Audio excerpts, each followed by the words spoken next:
Naduli.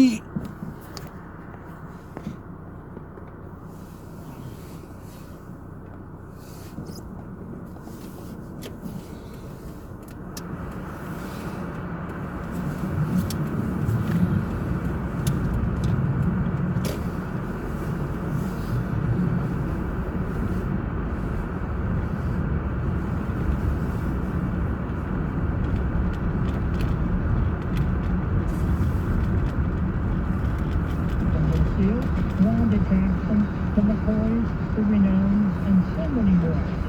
That's Sunday afternoon, 2 p.m. on Roy's Rock and Record Room.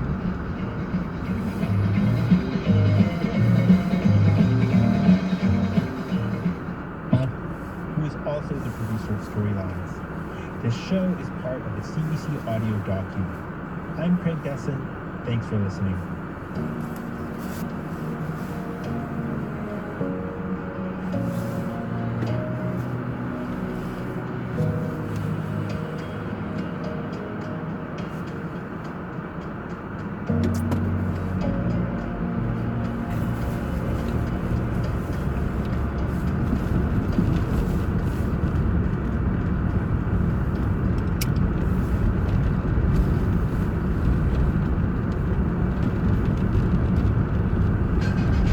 Start calling checkup right now.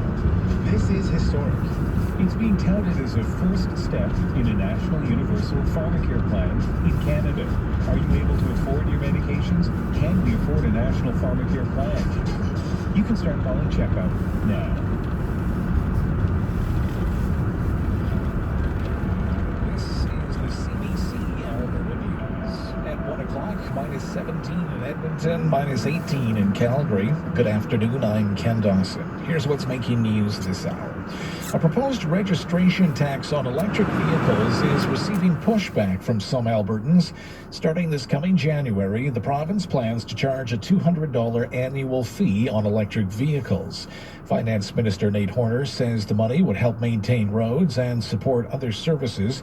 But William York with the Electric Vehicle Association of Alberta says it's too early to talk about a tax. There are provinces that are incentivizing electric vehicle ownership, like British Columbia, like Quebec. And so we have a government that's actually discouraging electric vehicle adoption by implementing this tax. York says there are over 9,000 electric vehicles currently registered in Alberta. The government's EV tax is expected to generate up to $8 million in revenue by 2026. Several municipalities near Grande Prairie want to see a new highway added to the region's transportation network. Dennis Coveton has more. The city of Grande Prairie and Grande Prairie County are advocating for the 40X highway connector, a road which would link highways 40 and 43 together to the southwest of the city. The county says this project supports significant economic development opportunities for the region and the entire province. Reeve of the County of Grande Prairie, Bob Marshall, says that while the money to proceed with the land acquisition and engineering is still in the budget, we were hoping to see an actual line item around capital, the construction of Highway 40X. So we're still going to be continuing advocating for that in the next budget cycle. Nolan Dick, MLA for Grande Prairie, concurs. I think it's important for our region, and so I know myself, as well as our other MLAs here in the north are advocating. We have a big job to play. Dick says Highway 40X would alleviate traffic inside Grande Prairie and allow more trucks to move around the city. Dennis Coveton, CBC News, Grande Prairie. Hamas officials are in Cairo today as work towards a ceasefire in Gaza continues. A U.S. official says Israel has essentially endorsed a framework for a proposed deal, but Hamas still needs to agree. Qatar and Egyptian mediators have been working for weeks to broker a deal, but Israeli officials are reportedly not taking part in today's discussions. Reporter Dominic Valitis has more. A Hamas delegation arrived in Cairo this morning.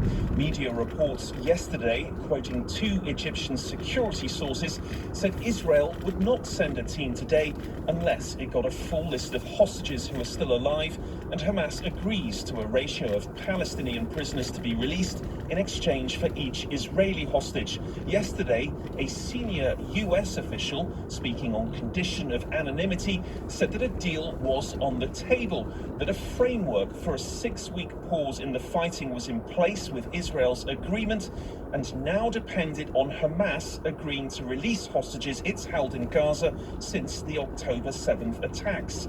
It's not clear if Hamas would accept such terms, with one Palestinian official familiar with the negotiations telling Reuters today they were not yet close to finalising a deal when asked if one was imminent. Dominic Velitis, CBC News, London. Winter weather is disrupting travel in Saskatchewan today. A big storm blowing through the province has shut down some highways. Snowfall totals in central and southern Saskatchewan are expected to reach up to 40 centimeters, with wind gusts up to 70 kilometers an hour. Highways surrounding Saskatoon, the Battlefords, and Kindersley range from closures to travel not being recommended. Taking a look at our forecasts for Edmonton. Mostly sunny this afternoon, a high of -14, down to -24 overnight. Tomorrow, partly sunny with a high of -15. For Calgary, a mixed sky this afternoon, a high of -15, -23 overnight. Tomorrow, a few clouds, and -17 for a high. For Red Deer, a mix of sun and cloud this afternoon, a high of -15. Tonight, down to -28, -15 for a high tomorrow under a partly sunny sky. For Jasper, a 60% chance of flurries this afternoon, a high of -10. More flurries tonight, a low of -21. A mixed sky tomorrow as it warms up to a -8. Right now in Calgary, it's -18. In Edmonton, it's -17.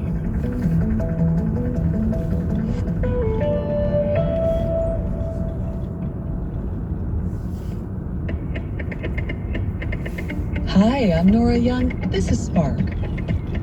Tell me, what does it mean to be human in this particular technological moment? It can seem like conventional measures of what's true, permanent, and, well, human are up for grabs in the face of rapidly advancing tech. And if there's no special spark that truly separates us from other animals or our technological creations, does it matter? That's what we'll try to answer in our 10-part series, Being Human Now. Today, work.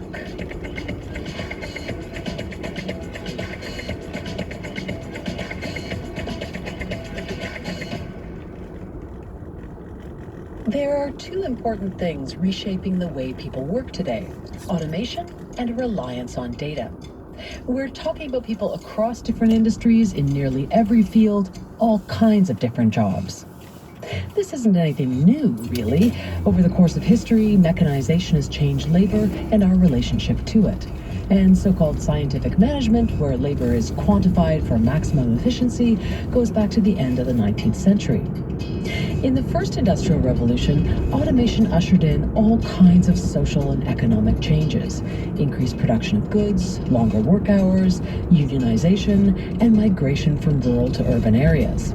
Now, in the face of artificial intelligence, the question many are grappling with is whether machines will replace us.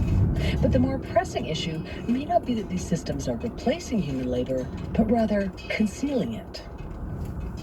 Take the mechanical Turk, built in 1770. It was touted as an automaton that could play chess, and it made the rounds facing off against the likes of Benjamin Franklin and Napoleon. But the technology behind this machine was all a charade. It was presented to the public and it toured for decades, and it delighted crowds because it looked like it was a fully operating clockwork automaton that could play chess.